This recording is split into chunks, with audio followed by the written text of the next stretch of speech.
गरुड़ पुराण, जो मृत्यु के बाद आत्मा की यात्रा और कर्मों के फल की विस्तृत व्याख्या करता है, उसमें वैतरणी नदी का विशेष उल्लेख मिलता है।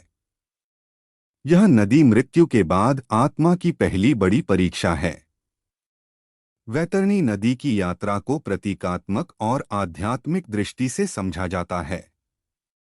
वैतरणी एक पापनाशिनी नदी मानी जाती है, जो पृथ्वी और यमलोक के बीच स्थित है।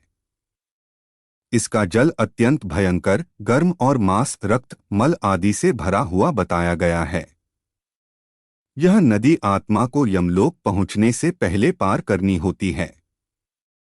गरुड़ पुराण के अनुसार जब जीव मरता है, तब उसकी आत्मा 13वें दिन से लेकर 17वें दिन के बीच वैतरणी नदी के तट पर पहुंचती है। अब उसकी परीक्षा शुरू होती है। पापी जीव के लिए यह नदी अत्यंत डरावनी होती है। नदी का जल खौलता हुआ होता है और उसमें मांस, बाल, हड्डियां, कीड़े और विषैले जीव तैरते हैं। वह इसे पार नहीं कर पाता और तड़पता रहता है। यमदूत लाठियों से मारकर उसे पार कराते हैं। पुण्य आत्माएं इसे पवित्र गंगा के समान अनुभव करती हैं। उन्हें यह शीतल, निर्मल और सुरम्य प्रतीत होती है।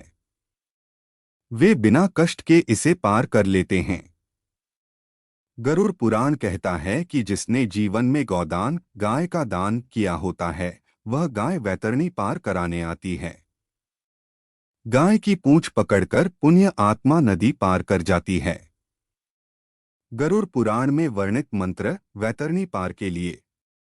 वैतरणी महाघोरा संसरण पापनाशिनीम गा गत्वा पार्यश्यामि त्वा देहि मम हस्तकम। हे गौ माता, इस भयानक वैतरणी को पार कराने के लिए मुझे अपना हाथ दो। वैतरणी पार करने की कामना से किए जाने वाले उपाय: 1. गौदान, जीवित रहते हुए गाय दान करना।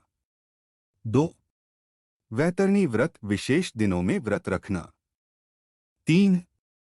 श्राद्ध कर्म, पितरों की मुक्ति के लिए वैतरणी स्नान और दान। वैतरणी नदी सिर्फ एक नदी नहीं, यह आत्मा की अंतरात्मा की परीक्षा है। जीवन में किए गए पुण्य और पाप ही यह तय करते हैं कि आत्मा इस मार्ग को कैसे पार करेगी। गरुड़ पुराण हमें इस यात्रा की गंभीरता का बोध कराता है, ताकि हम जीवन में धर्म, दान और सत्य के मार्ग पर चलें।